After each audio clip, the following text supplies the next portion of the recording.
할렐루야. 많이 보고 싶었습니다. 우리 앞뒤 좌우 있는 분들에게 이렇게 축복합시다. 한 해도 잘 달려오셨습니다. 정말 잘 달려오신 거 맞습니까? 네, 그래요. 2017년의 마지막 날이죠. 마지막 날이 주일인 적은 흔치 않은 것 같아요. 그래서 오히려 저는 참 감사합니다. 그 어느 때보다 한 해를 의미 있게 마무리할 수 있기 때문이죠. 여러분들의 그 살아오신 2017년도 두세 개의 단어들로 한번 정리를 해보신다면 어떤 단어들이 떠오르세요? 혹시 아픔, 실패, 눈물, 혼돈, 막막함, 배신, 가난, 외로움, 우울함, 고통, 분노, 이런 부정적인 단어들이 먼저 이렇게 떠오르진 않습니까? 참 올 한 해를 돌아보면 우리나라 안팎으로 부정적인 단어들을 열거할 수밖에 없는 그러한 일들이 많았습니다. 대통령이 탄핵이 돼서 조기로 대통령 선거를 치러야 되는 사상 초유의 일이 벌어지기도 했고, 중국에서는 또 사드 보복을 하는 바람에 국제관계가 틀어지고, 관광업은 치명적인 타격을 입기도 했지요. 북한은 그냥 갑자기 또 핵폭탄 위협하고 미사일을 쏴대고, 전 세계가 그냥 또 시끄러웠습니다. 포항에서는 또 지진이 그냥 일어나면서 도시가 아수라장이 되고, 수능일이 또 연기가 되는 또 사상 초유의 일도 일어났잖아요. 경제 상황은 회복될 기미가 보이질 않아요. 뉴스를 보니까 우리나라가 이렇게 성장을 하고 있다고는 하는데 피부로 느껴지는 것은 또 그렇지가 않아요. 취업의 문은 계속해서 열리지 않죠. 우리 청년들이 아르바이트 자리를 찾는 것조차도 쉽지 않은 시대입니다. 또 왜 이렇게 인륜을 저버린 사건들은 많은지, 자식이 아버지를 죽이고 부모가 자식을 죽이고, 이외에도 온갖 사건 사고들이 너무 많았어요. 우리의 마음을 뒤숭숭하게 하는 한 해였습니다. 어디 그뿐이었어요? 우리 교회도 예상하지 못했던 어려움을 겪으면서 눈물 골짜기를 지나와야 했지요. 우리들 모두가 아마도 이런저런 개인적인 또 사정들이 있었을 겁니다. 그래서 고난들을 겪으셨을 거예요. 누군가는 지금도 여전히 고난의 터널 속에 갇혀서 힘들어하는 분들이 있을 수 있습니다. 이런 우리들에게는 만남이 필요합니다. 그것은 바로 예수님과의 만남입니다. 만나주시고 만져주시고 위로해 주시는 그 주님의 은혜가 우리에게 필요한 것이지요. 오늘 이 시간에 그러한 주님의 위로가 우리 가운데 가득하기를 간절히 축원합니다. 고난을 일부러 당하고 싶어서 자처하는 사람은 아무도 없어요. 할 수만 있다면 내 삶의 고난이 닥치지 않기를 바라지요. 그러나 이 소원이 이루어지는 사람은 한 명도 없습니다. 아무도 없어요. 누구나 크고 작은 고난을 겪게 되어 있습니다. 그런데 참 이상한 건요, 그 고난 앞에서 어떤 사람은 무너지고 어떤 사람은 다시 일어선다는 거예요. 제가 아는 그 사람 중에 그 아버지가 알코올 중독자였던 분이 있어요. 저보다 1년 선배 형인데, 그런데 그 형은 그 알코올 중독자였던 아버지 때문에 너무 고난을 많이 받은 게 싫었어요. 그래서 술을 입에도 대지 않았습니다. 근데 신기한 일은 그 형의 형, 그 집안의 첫째였었는데, 그 첫째 형은 알코올 중독자였던 아버지 때문에 집안이 엉망이 된 것이 너무 싫어서 비관하면서 아버지와 똑같은 알코올 중독자가 됐어요. 똑같은 상황인데도 누구는 술을 입에도 대지 않고, 똑같은 상황인데 누구는 알코올 중독자가 된 거죠. 똑같은 고난 앞에서 이렇듯 정반대의 인생 열매가 맺히게 되는 거예요. 이렇게 본다면 고난 그 자체는 사실 중요한 게 아닌 겁니다. 왜냐하면 누구나 겪어야 할 인생의 과정이기 때문인 거예요. 중요한 건 뭡니까? 그 고난을 어떻게 해석하느냐 하는 거예요. 그 고난 앞에서 어떤 생각, 어떤 태도로 살아가는가가 전혀 다른 결과를 만들어 냅니다. 보통 의지가 강하고 생각이 올곧은 사람은 고난이 와도 잘 이겨냅니다. 이것은 하나님께서 모든 인간들에게 베풀어 주신 일종의 선물이에요. 신학적인 말로는 일반 은총이라고 얘기합니다. 의지가 있고 생각이 건강한 사람들이 또 잘 이겨낼 수 있는 힘을 하나님이 두루 주신 거지요. 그러니까 예수를 믿든지 믿지 않든지 누릴 수 있는 은혜인 거예요. 그러나 일반 은총만으로는 한계가 있다는 거예요. 아무리 의지가 강하고 생각이 올곧아도 이겨내지 못하는 고난이 있습니다. 설령 고난들을 이겨냈다고 해도 오히려 독불 장군처럼 교만한 사람을 만들 때가 많습니다. 이런 사람들은 고난을 이기면 이길수록 마음이 차가워지고 건조해지는 경우가 많아요. 왜냐하면 악으로 깡으로 버텨서 고난을 이겨냈기 때문입니다. 이런 건 엄밀히 말하면 고난을 제대로 이긴 게 아닙니다. 고난을 제대로 이기고 소망의 열매, 승리의 열매를 거두려면 반드시 주님의 위로를 경험해야만 합니다. 그래야만 그 마음의 평강과 따뜻함이 넘치게 돼요. 우리 주님께서는 모든 성도들이, 나아가서 모든 인간들이 고난 앞에서 참된 위로를 얻고 진정한 승리를 누리기 원하십니다. 그리고 오늘 이 자리를 찾으신 우리 성도님들, 고난당하는 우리 인생을 주님은 위로하시며 또한 우리를 정금같이 다듬어 주기 원하세요. 그리하여서 도무지 감사할 수 없는 상황에도 불구하고 우리 입술에서 감사와 찬양이 나오도록 하시는 분이십니다. 이 하나님을 우리 모두가 깊이 만나게 되는 복된 시간 되기를 간절히 축복합니다. 그렇다면 고난 중에서도 우리로 하여금 감사하게 하시는 하나님의 위로는 어떤 식으로 드러나는가? 오늘 본문 속에 세 가지를 얘기하고 있습니다. 우리가 이것을 살피면서 하나님의 위로에 감사하며 하나님을 찬양할 수 있게 되기를 바랍니다. 첫 번째는 그리스도의 고난에 참여하여 더 깊은 친밀함을 누리게 하시기 때문에 우리는 고난 중에 감사할 수가 있어요. 5절에서 바울은 고린도 성도들에게 이렇게 말하고 있습니다. 그리스도의 고난이 우리에게 넘친 것 같이, 그리스도의 고난이 나에게 넘친 것 같이. 바울은 지금 자기에게 예수님의 고난이 넘쳤다고 얘기하고 있어요. 쉽게 말하면 예수님을 전하다가 심한 핍박을 당했다라는 겁니다. 어떠한 고난을 얘기합니까? 오늘 본문상에서는 8절에 나오지요.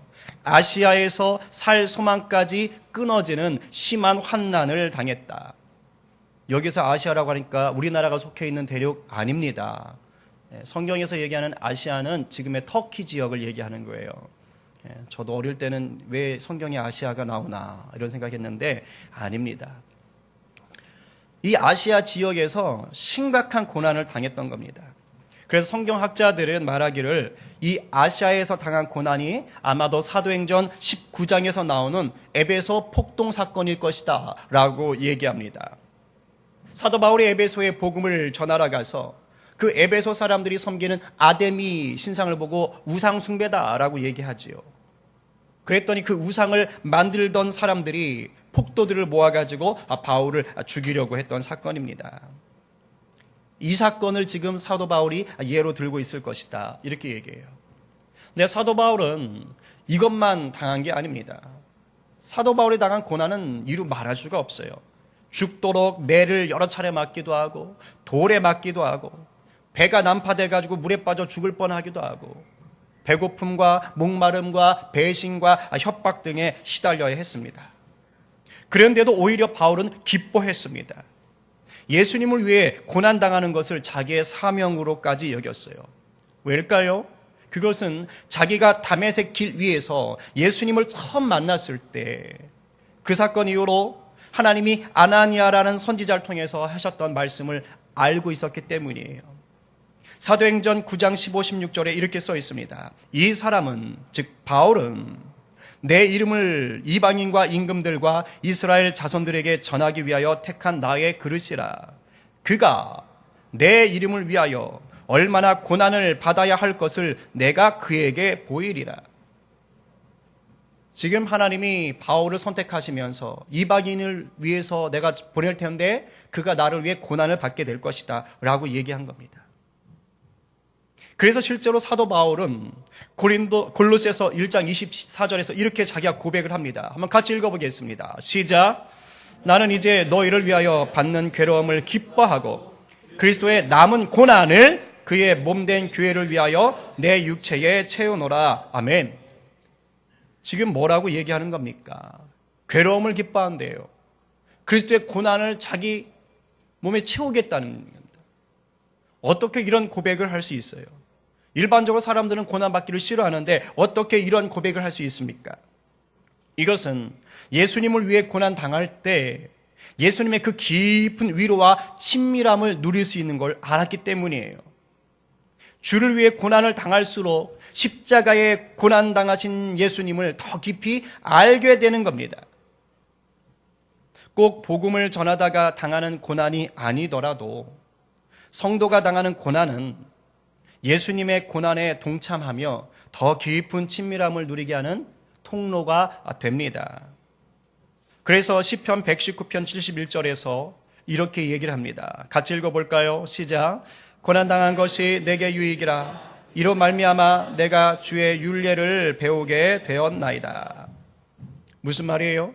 고난을 통해 주님의 율례를 배웠다는 게 무슨 말입니까? 이것은 내가 고난을 겪으면서 하나님이 나에게 원하시는 게 무엇인지를 알게 됐다는 얘기예요. 그만큼 주님과 더 가까워지게 되었다는 것이죠.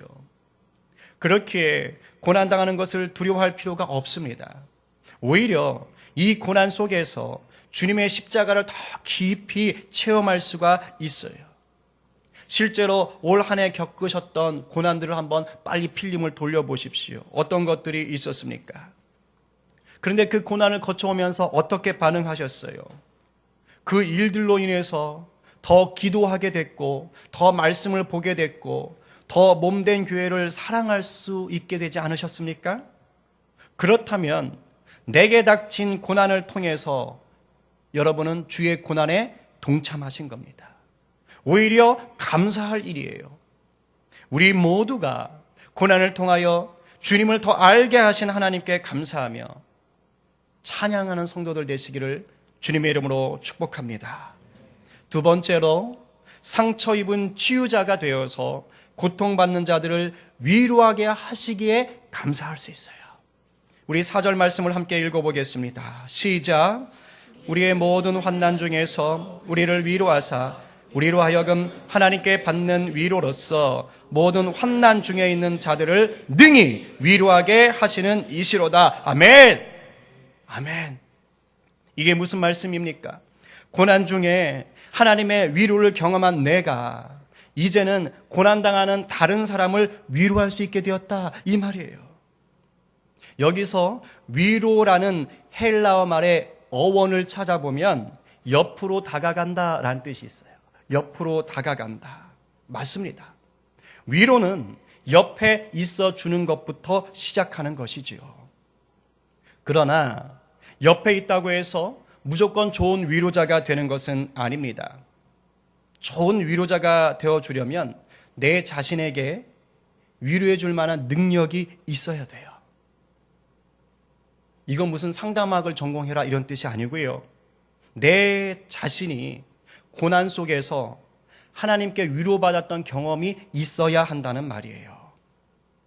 주님은 우리가 고난을 당할 때 반드시 위로해 주십니다. 그런데 우리가 위로받은 자로만 끝나기를 원하지 않으세요.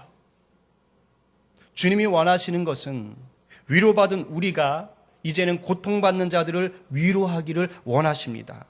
왜냐하면 이것이 주님이 이 땅에서 하셨던 사역이기 때문이에요. 주님은 이 땅에 오셔서 상처 입은 치유자가 되셨어요. 사람들의 배신 때문에 십자가에 달려 죽으시는 상처를 경험하셨어요. 그러나 그 십자가의 죽음이 있었기 때문에 우리의 죄를 치유할 수 있으셨던 거죠. 그래서 주님이 우리를 고난 중에 위로하실 때에는 우리에게도 남을 위로할 수 있는 은혜를 함께 부어주시는 겁니다. 우리 역시 상처 입은 치유자가 될 자격을 허락해 주시는 거예요. 잠깐 제 얘기를 하게 돼서 죄송합니다. 양해하고 들어주시기 바랍니다. 제가 학교에서 근무할 때 일이에요. 제가 이제 학교에서 예배를 이렇게 인도하고 또 예배팀에도 속해 있고 하다 보니까 또 이제 도서실에서 근무할 때가 많았습니다. 그러니까 그때 이제 담임을 맡지 않았었는데 그러다 보니까 학생들이 저한테 많이 찾아왔어요. 상담을 많이 했는데 이제 학생들이니까 뭐 이렇게 성적 입시 이런 것들 고민이 많을 것 같은데 실제로 아이들이 와서 고민하는 것들은 그러니까 성적 고민은 담임 선생님한테 주로 하게 되고 이제 저한테 와서 하는 고민들은 주로 이제 가정의 문제들이었습니다. 사이가 서로 좋지 않은 부모님 때문에 힘들어하는 것, 뭐 폭력적이고 술주정이 심한 아빠 때문에 힘들어하는 것, 너무 가난해서 힘들어하는 것들, 뭐 이런 것들을 많이 상담을 했어요. 그런데 학생들이 저하고 이렇게 상담을 하다 보면 나중에는 같이 울어요. 그리고 나서는 이제 학생들이 돌아갈 때는 선생님 고마워요, 위로가 됐어요 하면서 이렇게 돌아가고는 했습니다. 왜 그랬을까? 별건 없었어요. 뭐 제가 상담을 전공한 것도 아니고요. 근데 제가 보면 아이들이 저와 함께 얘기하면서 그렇게 눈물 흘리고 위로받고 했었던 것은 제가 그만한 나이 때 그 아이들과 똑같은 일을 경험했기 때문이에요. 아니, 더 어려웠던 경험들이 있었기 때문입니다. 아이들이 자기 어려운 걸 얘기하면 저는 그냥 조용히 그냥 제 청소년기 때 얘기를 해줬어요. 그리고 맨 마지막에 이렇게 얘기를 합니다. 그런데 얘야, 너가 볼 때 지금 선생님이 행복해 보이니 불행해 보이니? 그럼 아이들이 이렇게 대답을 해요. 행복해 보이시죠? 선생님 맨날 웃잖아요. 뭐가 이렇게 기분 좋으세요? 뭐 이렇게 얘기를 합니다. 선생님 좀 다른 선생님들하고 좀 다른 것 같아요. 이렇게 대답을 해요. 그럼 제가 이렇게 답변을 합니다. 그래, 맞아. 그러나 나도 너만 할 때는 정말 힘들었어. 그런데 예수님을 만나니까 위로해 주시더라. 다 위로해 주시더라. 너도 예수님을 만나면 나처럼 행복할 수 있어. 아니, 나보다 더 행복할 수 있어. 자연스럽게 복음을 전하는 자리가 되었던 거예요. 어떤 날이었어요? 그날도 이렇게 상담을 해주고 애를 돌려보냈던 밤이었는데 상담을 한번 하고 나면 몸이 많이 피곤합니다. 지쳐있는데 주님께서 제 마음속에 이러한 말씀을 하시는 거예요. 진철아, 네 과거가 그토록 힘들었던 이유를 이제 알겠냐? 많은 사람들에게 내 사랑을 전해주기 위해서 그토록 힘들었단다. 정말 그때 온몸에 소름이 확 돋으면서 그냥 혼자 있었으니까 눈물을 펑펑 흘리면서 한참을 울었습니다. 정말 청소년기, 청년기가 너무 힘들었고 지워버리고 싶었었거든요. 왜 하나님이 내 인생에 이렇게 어려운 날들을 주셨던가? 근데 제가 학교 교사 사역들을 하면서 아이들과 만나면서 그게 아니었던 거예요. 하나님이 하나님의 일을 하기 위해서 두셨던 놀라운 장치였던 거죠. 그 순간에 어둡고 어려웠던 과거가 한순간에 보상받는 기분이었어요. 얼마나 감사했던지 몰라요. 그 뒤로는 제가 저의 과거를 비난했던 적, 슬퍼했던 적이 없습니다. 오히려 감사하게 되더라고요. 그렇습니다. 살 소망까지 끊어질 것 같은 고난을 경험하셨습니까? 그것은 주님이 나를 상처 입은 치유자로 빚으신 겁니다. 죽어가는 영혼, 고통받는 영혼들을 살릴 수 있는 영적인 능력을 부어주신 거예요. 우리 주위에는 우리를 통해서 주님의 위로를 경험해야 될 사람들이 많이 있어요. 특히 나를 힘들게 하는 그 사람이 사실은 주님의 위로가 가장 필요한 사람일 수 있어요. 부모님이에요? 친구가 나를 힘들게 해요? 직장 상사를 때려 죽이고 싶을 만큼 싫어요? 아니면 교회 공동체 안에 나를 힘들게 하는 사람들이 있습니까? 어쩌면 그 사람이 주님의 위로가 제일 필요한 사람일 수 있어요. 그를 위해서 기도 많이 하십시오. 그리고 때를 찾아가셔요. 위로하세요. 여러분들을 통하여서 놀라운 치료의 역사가 나타날 줄로 믿습니다. 이제 이 설교를 들으셨기 때문에 하나님께서 여러분 가운데 위로가 필요한 자들을 보여주시고 붙여주실 겁니다. 한번 보세요. 거짓말 아니에요. 진짜로 이제 보입니다. 그들을 위해서 중보기도 하시고 적절한 방법으로 도우십시오. 커피 한 잔을 사다 주든지 책을 한 권 사다 주든지 적절한 방법으로 위로할 수 있을 겁니다. 여러분들을 통해서 죽을 영원히 산 소망을 얻게 될 줄로 믿습니다. 고난을 통해 나를 상처 입은 치유자로 세우셔서 환난 중에 있는 자들을 위로하게 하시는 하나님을 믿고 감사하시는 우리 성도님들 되기를 간절히 축복합니다. 우리 마지막으로 세 번째는 뭐냐? 교만이 무너지고 하나님만 온전히 신뢰하게 하시니 고난 중에도 감사할 수 있어요. 9절에서 뭐라고 합니까? 같이 한번 읽어봅시다. 시작.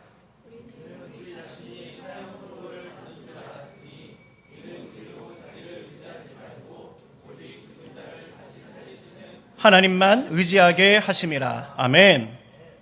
바울은 지금 아시아에서 당한 고난으로 사형 선고를 받은 줄 알았다고 얘기했습니다. 무슨 말이에요? 거의 죽음의 위기까지 떨어졌다는 것입니다. 그런데 이 심한 고난 속에서 죽을 위기 가운데에서 바울이 배운 게 하나가 있습니다. 그것이 무엇이었습니까? 철저히 나를 죽이고 하나님만 의지하는 것을 배운 거예요. 어떤 하나님입니까? 죽은 자를 다시 살리시는 하나님을 의지하는 것입니다. 십자가에 달려 죽으신 예수님을 다시 부활하게 하신 그 하나님을 온전히 붙잡게 된 것입니다. 성도가 고난을 당할 때 그 고난 앞에 무너지는 가장 큰 이유가 무엇인 줄 아세요? 자기 힘으로 그 고난을 이겨보려 발버둥 쳤기 때문이에요. 내 힘으로 해결해 봐야지 하는 겁니다. 많은 성도들이 고난이 닥칠 때 기도하면서 하나님 앞에 나아가기보다는요, 자기가 가진 재산이나 전공 지식이나 인간관계 일명 백이라 그러지요. 그런 것들을 가지고 해결해 보려고 합니다. 그런데 이러한 행동들은 모두가 하나님을 인정하지 못하는 태도인 거예요. 쉽게 말하면 교만한 겁니다. 예수를 믿는다고 하면서도 여전히 내 힘으로 세상을 이겨보려는 태도가 숨겨져 있는 거예요. 하나님은 이런 성도들을 특별한 방법으로 사랑하세요. 그게 뭐냐? 고난 속에서 하나님을 의지할 수 있도록 허용하시는 겁니다. 고난을 하나님이 주신다기보다는 그 고난을 당함으로 말미암아 그래서 합력하여 교만을 꺾으시고 진짜 하나님을 의지하는 성도로 빚어가시는 거지요. 제가 아는 집사님 한 분이 계시는데 이분이 머리가 상당히 좋으세요. 아주 명석하신 분이에요. 그래서 사업을 하셨는데 굉장히 잘 되는 겁니다. 이것저것 서로 다른 사업인데도 성공하시는 거예요. 그래서 이분이 그런 생각을 했대요. 무의식 중에 내가 하나님의 은혜로 잘 되는 게 아니라 내 능력이 좋구나라고 생각을 했대요. 교만해지셨던 거지요. 근데 하나님 이걸 못 보시거든요. 왜냐하면 그분을 더 귀하게 쓰시기 위해서. 덜컥 암이 걸렸답니다. 죽을 암이었대요. 근데 결론적으로는 은혜 가운데 다시 살게 되셨답니다. 그 집사님이 그래도 똑똑하신, 이게 영적 감각이 있으셨던 분이에요. 치유받고 나서 바로 하나님 앞에 바짝 무릎을 꿇었답니다. 그동안 자기 힘으로 뭔가 해볼 수 있다고 생각했던 것들을 철저히 회개하셨다는 거예요. 그 다음부터는 무엇을 하든지 간에 하나님께 먼저 묻고 하나님을 더욱 신뢰하는 삶을 살기 위해서 애쓰고 노력을 하신다라는 얘기를 들었던 것, 그걸 기억합니다. 심한 고난을 경험한 한 해였습니까? 지금도 고난의 터널 한가운데 계세요? 그건 나를 더 내려놓게 하시는 하나님의 손길입니다. 죽은 자도 다시 살리시는 그 하나님을 체험할 수 있도록 하나님이 지금 은혜를 베풀고 있는 겁니다. 장차 크고 놀라우신 하나님의 능력을 경험하게 하시는 훈련 시간인 거예요. 잘 들으세요. 고난 그 자체가 우리를 망하게 할 수는 없습니다. 고난 당할 때 온전히 주님을 신뢰하며 주님께 도움을 구하면 우리는 언제나 풍성한 위로를 경험할 수가 있습니다. 주님을 붙잡으면 고난에서 건지셨고 건지시며 건져주시는 은혜를 날마다 누리실 수가 있습니다. 그리고 그 그리스도의 넘치는 사랑으로 인하여 죽어가는 이웃들을 살리실 수가 있습니다. 올 한 해도 고난이 우리를 비껴간 적은 없어요. 그러나 예수 안에 머물러셨던 성도들이라면 넘치도록 부어주신 위로를 경험하셨을 것이고 감사할 수 있습니다. 부탁은 혹시 아직 고난 앞에서 나의 자아를 내려놓지 못하고 여전히 내 힘으로 뭔가 해보려고 하는 분들이 있습니까? 그런 분들이 있다면 오늘 이 시간 있는 모습 그대로 주님 앞에 나와 무릎을 꿇기 바랍니다. 그러면 내가 당한 고난을 덮고도 남을 만한 하늘의 위로를 경험하실 수가 있습니다. 불평과 눈물로 끌어온 날들을 이 시간으로 뚝 끊어내시고 이제 감사로 한 해를 마무리할 수 있습니다. 우리 모두 사도 바울의 확신에 찬 고백을 힘차게 선포하신 후에 함께 찬양하고 기도하겠습니다. 우리 로마서 8장 18절이에요. 한번 큰 소리로 선포하겠습니다. 시작! 현재의 고난은 장차 우리에게 나타날 영광과 비교할 수 없느니라. 아멘! 이 역사가 우리 삶 가운데 넘쳐나기를 바랍니다.